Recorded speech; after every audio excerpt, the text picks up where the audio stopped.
शानदार रूप से फलते फूलते उद्योग को भारत सरकार ने सुधार का हवाला देते हुए इसको बर्बाद करने के लिए आमादा है। कैसे कैसे बोल रहे कि जैसे मतलब मोदी जी कर रहे हैं सारा कुछ अंबानी अडानी को दे रहे हैं, ऐसे पॉलिसी भी गई।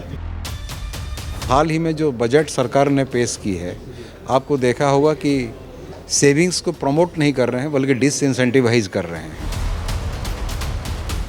5 लाख से जिसका प्रीमियम ज़्यादा होगा उसके ऊपर इंश्योरेंस में टैक्स ठोक रहे हैं।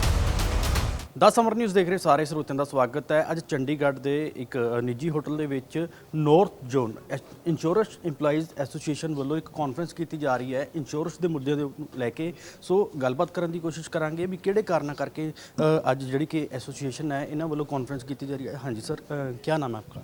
मैं हूँ Shrikant Mishra, general secretary all India insurance employee association. Mishra ji, क्या कारण लगते हैं आज आपको कॉन्फ्रेंस करनी पड़ी है? क्या मुख्य कारण क्या है? ये हमारे संगठन की परिपाटी का एक अहम हिस्सा है। बीच बीच में वर्किंग कमेटी करते हैं और ये जानने की कोशिश करते हैं कि हमारे उद्योग के सामने कौन सी चुनौती है और उन तमाम चुनौतियों के मद्देनज़र हमारे संघर्ष की राह कैसी होनी चाहिए। तो सबसे पहले हम लोग जो डिस्कशन किए हैं, एक बहुत बड़ा जटिल परिस्थिति में भी जब पूरे दुनिया का बीमा बाज़ार में तबाही मचा हुआ है, पूरे दुनिया का अर्थव्यवस्था में तबाही मचा हुआ है, उसी समय LIC फिर एक साल जो है एक चमकता हुआ प्रदर्शन जो है दी है। और हमारी जब देश की ग्रोथ रेट लगभग 5.5% से लेकर 6% पर सिमटी हुई है, उस समय LIC ने लगभग 17% की ग्रोथ दी है। For the first time LIC के इतिहास में हमारे जो सालाना प्रीमियम होता है, कुल प्रीमियम, वो 2 लाख करोड़ का आंकड़ा पार किया है। तो हमारे वर्किंग कमेटी ने पूरे देश की जनता, हमारे जो बीमा धारक और हमारे जो वेलविशर्स हैं, इनको असंख्य असंख्य सलाम दिया है, ये कहते हुए कि LIC का मार्केट शेयर एक प्रतिस्पर्धा वाली बाज़ार में भी सबसे ज़्यादा लगभग 70% है। तो ये सूचित करता है कि भारत की जनता का LIC के प्रति कितने प्यार और मोहब्बत है। लेकिन उसके साथ साथ हमारे संगठन ने थोड़ा सा दुख भी जताया कि इतने शानदार रूप से फलते फूलते उद्योग को भारत सरकार ने सुधार का हवाला देते हुए इसको बर्बाद करने के लिए आमादा है। कैसे कैसे बोल रहे कि जैसे मतलब मोदी जी कर रहे हैं सारा कुछ अंबानी अडानी को दे रहे हैं, ऐसे पॉलिसी भी गई। नहीं, LIC को नहीं दे रहे हैं। कम से कम जब तक हम लोग इस ट्रेड यूनियन में हैं तो LIC को पब्लिक सेक्टर दायरे में ही रखेंगे, उसके लिए संघर्ष करेंगे। लेकिन भारत जैसी गरीब देश के लिए किसी भी बीमा कंपनी लॉन्ग टर्म के लिए पूंजी इकट्ठा करता है। तो LIC जब एक पॉलिसी बेचती है तो 15 साल 20 साल के लिए पूंजी इकट्ठा करती है। इसीलिए insurance as a form of savings, इसको प्रमोट करना चाहिए।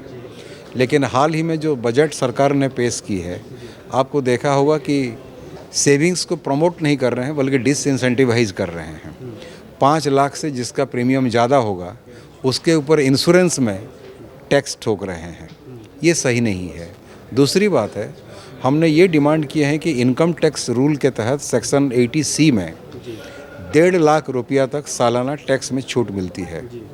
और क्योंकि इंश्योरेंस का एक विशेष अहमियत है, विशेष करके पेंडेमिक के बाद इसका अहमियत काफ़ी बढ़ा हुआ है, इसीलिए बीमा को एक स्वतंत्र कैटेगरी के हिसाब से ट्रीट करते हुए इंश्योरेंस सेविंग्स को उस सेक्शन 80C के बाहर नए दायरे में एक सेविंग्स लिमिट देनी चाहिए।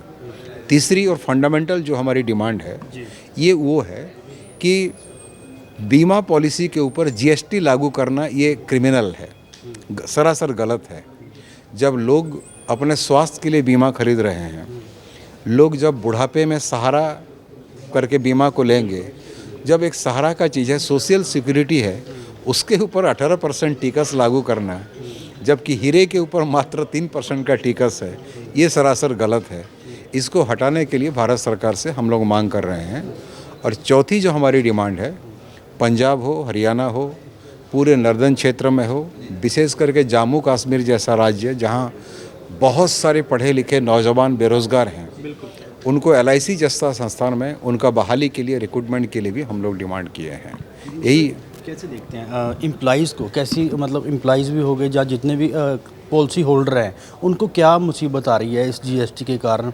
मतलब जो जिसकी मतलब किस्त होती है हर मंथ 3 मंथ के बाद, उसके ऊपर भी ये सरकार क्यों ऐसा कर रही है? क्योंकि पिछले बहुत लंबे समय से ये एलआईसी चलती आ रही है, अभी क्यों ऐसा देखने को मिल रहा है?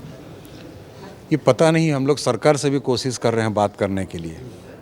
हमारे फाइनेंस मिनिस्टर मैडम से भी हम लोगों ने भेंट किए हैं, ये गुजारिश किए हैं हम लोग। मैं छोटी सी उदाहरण देना चाहूँगा।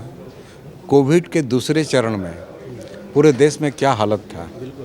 ऑक्सीजन के चलते हमारे लोग घुट घुट करके मर रहे थे, और उसी समय वैसे लोग जो अपने इलाज के लिए एक बीमा खरीद रहे हैं, उनके ऊपर 18% का टैक्स लगाना, ये सरासर गलत है। हम लोग सरकार से यही गुजारिश कर रहे हैं, आप खुद कह रहे हो आप सबसे बड़े देश प्रेमी हो, और आपके जैसा देश प्रेमी सरकार में सत्ता में रहते हुए ये शोभा नहीं देती है। तो बीमा के ऊपर, हेल्थ इंश्योरेंस के ऊपर आप 18% जो जीएसटी को हटा लो। हम ये दावा करते हैं, अभी देश का विकास के लिए जितना पूंजी चाहिए, अकेले एलआईसी उसका 1/4 दे रही है। हम दावा करते हैं जीएसटी हटा लो, आधा विकास का पूंजी हम देंगे। ਧੰਨਵਾਦ। ਸੋ ਬਿਲਕੁਲ ਚੰਡੀਗੜ੍ਹ ਦੇ ਇੱਕ ਨਿੱਜੀ ਹੋਟਲ ਦੇ ਵਿੱਚ ਆਲ ਇੰਡੀਆ ਦੇ ਜਿੰਨੇ ਵੀ ਤੁਸੀਂ ਦੇਖ ਸਕਦੇ ਹੋ north zone insurance EMPLOYEES association ਵੱਲੋਂ ਅੱਜ ਕਾਨਫਰੰਸ ਕੀਤੀ ਜਾ ਰਹੀ ਹੈ ਕਿ ਜਿਹੜਾ ਭਾਰਤ ਸਰਕਾਰ ਵੱਲੋਂ 18% ਜਿਹੜੀ ਕਿ GST ਉੱਪਰ ਲਗਾਇਆ ਜਾ ਰਿਹਾ ਉਸ ਨੂੰ ਰੋਕਣ ਵਾਸਤੇ ਇਹ ਉਹਨਾਂ ਵੱਲੋਂ ਅੱਜ ਜਿਹੜੇ ਸਾਰੇ ਜਿੰਨੇ ਵੀ ਇਹਨਾਂ ਦੇ EMPLOYEES ਨੇ ਸਾਰੇ ਇਕੱਠੇ ਹੋ ਕੇ ਇਹਨਾਂ ਵੱਲੋਂ ਕਾਨਫਰੰਸ ਜਿਹੜੀ ਕਿ ਕੀਤੀ ਜਾ ਰਹੀ ਹੈ। ਕੈਮਰਾਮੈਨ ਮੁਕਲ ਦੇ ਨਾਲ ਹਰਜੀਤ ਮਠਾੜੂ 10 ਅਮਰ ਨਿਊਜ਼ ਚੰਡੀਗੜ੍ਹ।